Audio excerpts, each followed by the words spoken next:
This is another build that we got going on here. Get it in frame here. This is a Cub Cadet. It's a narrow frame Cub. I don't know if it's a 102, 122, whatever the hell it is, but another pulling tractor we're building for my oldest son. We picked it up. It was already ready to go. It stock Alder. I guess it pulled stock Alder in Pennsylvania. It's got a Midwest Super Cub built motor, billet rod, steel flywheel. I guess it ran like open RPM, which we're not gonna run. Not right now. We got the old 12 horse lump out of my my Deere 210 there that we'll put in this and let my oldest son run it in the stock class so he doesn't have to kind of go up a class, but got it all for a really good price actually, and it's all in pretty decent shape. It's got a double disc clutch, which we will probably continue to run. It came with the tri ribs. They're dry rotted a little, but they'll work. Bar tires. Kind of wish they were 26 12/12s, but it'll run.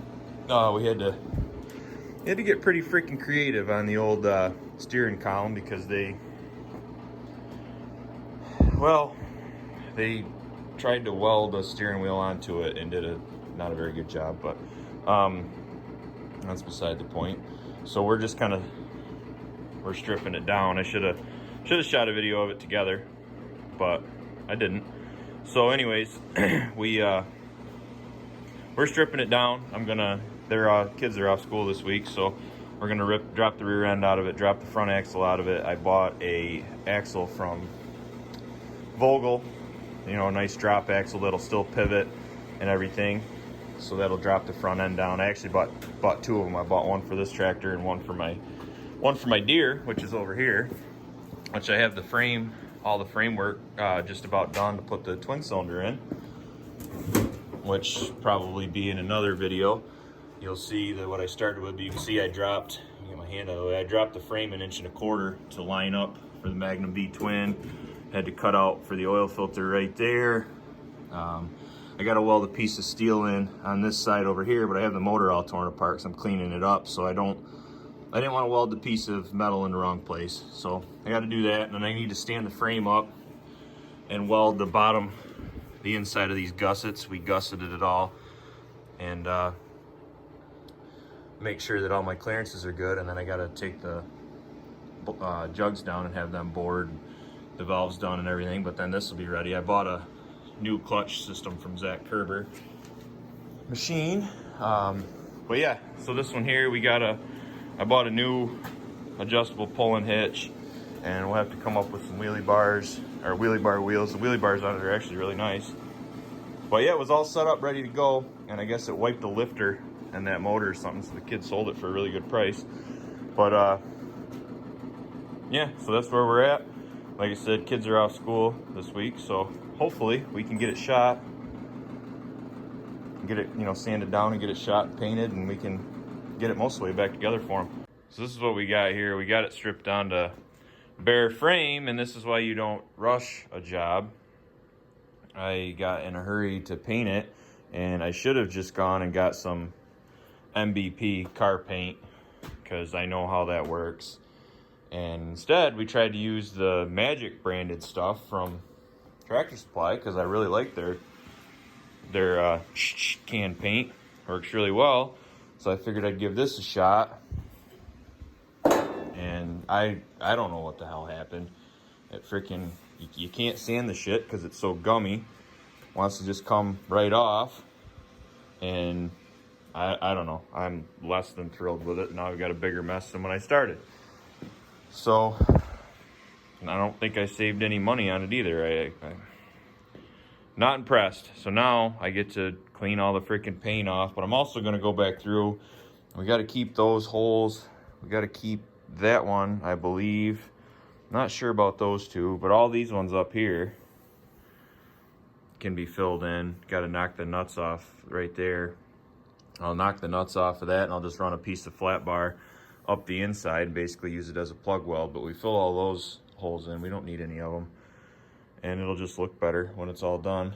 So that's the plan anyways. Maybe it'll burn some of this gummy ass freaking shit paint you can't even sand back off when it runs and looks like crap. So there, I guess you go with what you know and don't try to rush it. Otherwise you end up with a job like this. More work than when you started. Well, and that's what we're left with. Welded all those holes up, remember from the clip before. Flatted them off with a flap wheel there. I ran a piece, you can see right down inside there, I ran a piece up the inside basically from here back to right in here, kind of, well, you can see right there the end of it, just to kind of stiffen it up. Plus it was just good backing rather than make a bunch of little, you know, round pieces to fill the holes and weld them in and dick around that way. It's just as easy to, you know, basically use the holes as great big plug welds. So now we'll see about getting the rest of this red paint off, at least on the outside. Get it down to where I could get some epoxy primer, shoot, you know, epoxy on all the bare metal, and then just a little skim of body filler from here up, and, you know, block that out flat, and then probably shoot it all with high build and block it out, and then go get a quart of International Harvester Red MBP, which is what I should have done in the first place instead of trying this tractor paint. I just, maybe, I know I thinned it too much when I tried to shoot it the first go around, and I probably should have stopped and waited, but I didn't. But I mean, it's been on there for 2 days and you can still dig it off with your fingernails. So I guess, like I said, I should have just gone with what I know and gone and bought a quart of MBP. It probably wouldn't have cost me a whole lot more money. But you know, and then we got the axle. You can see it just didn't cover. The axle's still kind of green, but you know, it didn't cover, and I should have used primer underneath it, but we've used Rust-Oleum branded tractor paint in the past, and you just thin it down a little bit, hell, it covers good. So I guess maybe I should have used that. Oh well, I'm out 40 bucks for a gallon of paint. We'll brush it on something eventually, but the worst part is I gotta, like I said, I gotta go back and get all this off. So I'll work on getting it off, and then maybe I'll throw it in next to the coal stove where it's really warm. Maybe it'll bake on, maybe it'll help. I mean, I use the hardener that's supposed to give it a shine, which, man, it does. It's got a hell of a shine to it, but it just unimpressed. And then, you know, being that it's gummy, you can't sand it off because all it does is gum up your paper. But probably a lot of it was applicator error, but you know, it is what it is. It is what it is. Sit here and whine about it all day, but that's what we did. So there, like I said, we'll get that all nice and smooth. And then I bought the aluminum grill from Midwest Super Cub. The fiberglass ones were like way more expensive, so that should show up here this week. So we'll probably have to build, you know, like a framework to hold it on there, you know, at least to come up to the hood pivots, so that when you pivot the hood, it's not on that, you know, that aluminum ain't gonna be as strong as the cast iron front end. So yeah, we'll do something like that. And then I was gonna build a piece here, you know, to cover this up, weld it right in there, but I have one of these support bearings right here for the drive shaft that goes inside there. And as you can see, it's got a grease fitting on it, and you would never be able to get that grease fitting. So then we came up with another idea: get a piece of, you know, a thin piece of stainless or a piece of aluminum, and basically, because we did away with the factory seat thing too. We got a seat box from Midwest Super Cub, which comes to about right here, which leaves you your gap right here, you know, for your shifter and everything. So I thought could probably get a piece of stainless and bend it, you know, like that, and then you could just put it right down over top of it, have some nice button head screws. You know, this is thick enough you could drill and tap right into it. You wouldn't need a rib nut.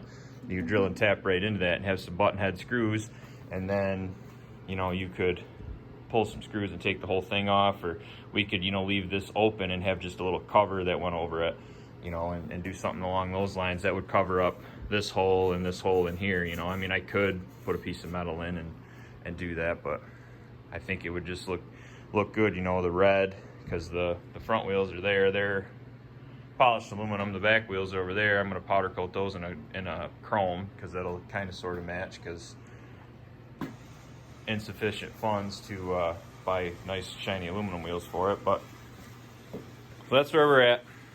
I'll pick up once I take a break. That was a lot of work to weld all those up, grind all that stuff in.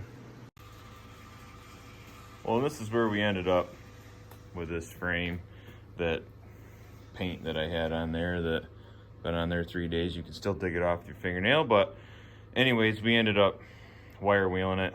You can see it's all on the floor down there. We scraped a bunch and wire wheeled a bunch and then sanded it down. Got a little more sanding to do on the edges right there. But we're just gonna do what I should have done in the first place. We'll hit it all with that Omni epoxy primer. Let that go off, then we'll hit it with some high build and get that flatted off, and then we'll hit it with some base coat, clear coat. I mean, like I said, that's what I should have done in the first place, but whatever. Only a couple days behind because of it now, but that's where we ended up. Well, and this is the stage we're at now. I got a couple good heavy coats of spray filler on there. I didn't reduce the high build primer. I just did it 4 to 1 instead of 4 to 1 to 1. So got a couple runs, but the epoxy underneath was a little gummy when I put the body filler on and tried to sand it out. So I figured if I put spray filler on kind of heavy, then that would give me a little material to sand off. But these came out pretty flat. I got a little sanding to do here. Little sanding to do on the bottom edge there. But this piece right here, just have to block that. That'll end up really flat. This guy, same with this guy here. I didn't high build. I just used epoxy on the on the inside of the hood and on the inside of the frame. I don't really see a point. Need to high build that down and block that down. But anyways, that's where we're at. Another day of block sanding. But we'll get it. There's some cars that don't have as nice of a paint job as this freaking tractor's gonna have. So anyways, get to it.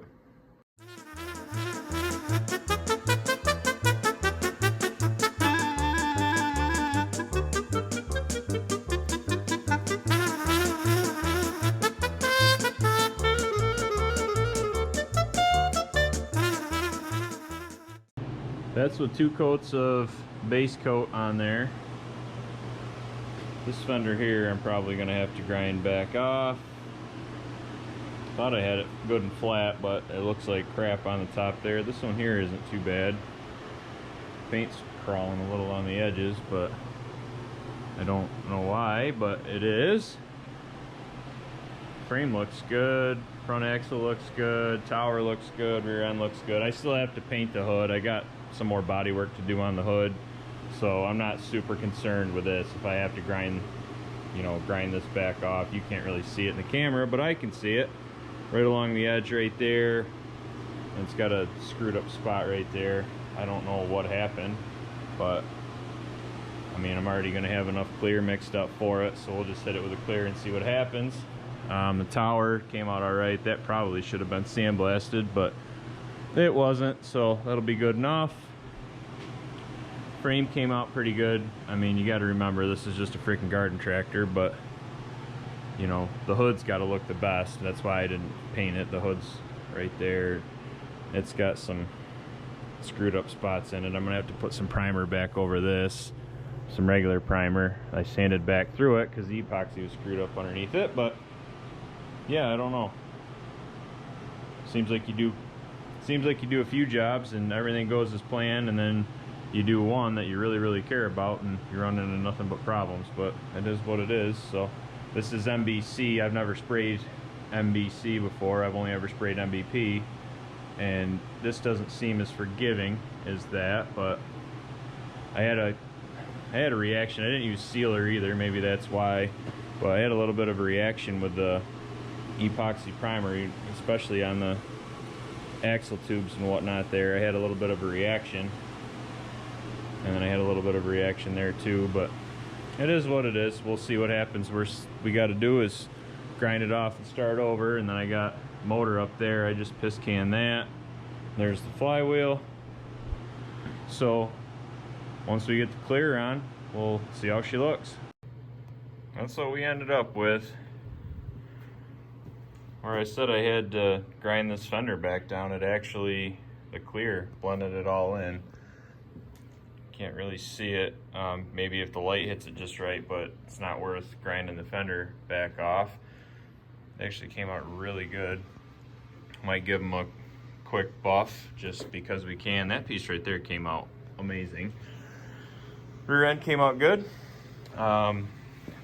Did the front axle and the frame and the tower, just kind of mocking stuff back together. We have a seat box, Midwest Super Cub seat box coming. That's why we didn't do anything with that stuff. So it's dry, like you can touch it, and I don't think that you would hurt it, but you know, it's still probably a little soft if I go to slide the frame on that rear end. So I'll let it sit for a day. Oh, that's the spot in there.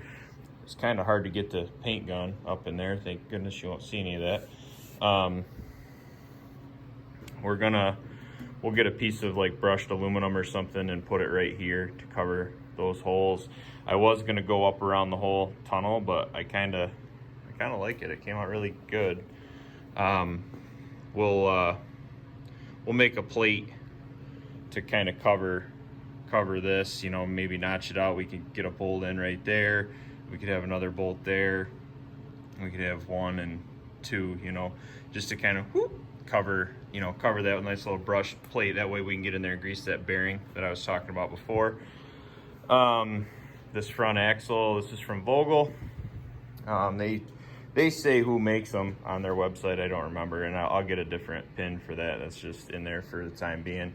I got an axle, the same axle for that tractor, but it's too narrow, just the way the tins are on the Deere, and the Deere has big front tires, but should work just fine on this one. At least I'm hoping it will. If not, we'll have to cut it and widen it, which is what I'm gonna have to do with that one. But I got the spindles and the tie rods baking in the powder coat oven right now. And yeah, it's about where we're at. Got the motor hanging over here. I got that painted that with the Tractor Supply Magic branded spray paint, which I really like their spray paint. It takes forever to dry. That's what I did the cases. That's the V-twin cases for this one, but or excuse me, the flat twin cases for that one. Yeah, hopefully that'll be dry by tomorrow, so we can set it in there. I will probably powder coat the bracket for the starter generator. I found a better rear cover, one that wasn't quite as rusty, and plus I'll mask off that 12 horsepower sticker right there. And I have a brand new starter generator. Well, not brand new, but it was freshly refurbished at one point in time. Probably use that on it. I don't think there's anything wrong with that one, but might as well use the better stuff. What else do we got? I don't know. But yeah, so that's the paint job on it. It's Omnicoat MBC, which I've never sprayed before. I've only ever sprayed MBP. The MBC, I think it works just as well. I just think it's not quite as forgiving as the MBP, but then we used MC270 clear on it. The hood sits over there. I got a re-primer a spot on the hood, and then we got an aluminum grill coming from Midwest Super Cub, which will be here tomorrow, but I couldn't really put it off another day, so that's why I wasn't too upset about the hood, because I still have to paint the grill. So I can paint the hood and the grill at once. But anyways, that's where we're at for now. So this will be part 1 of this build series, and like I always say, thanks for watching.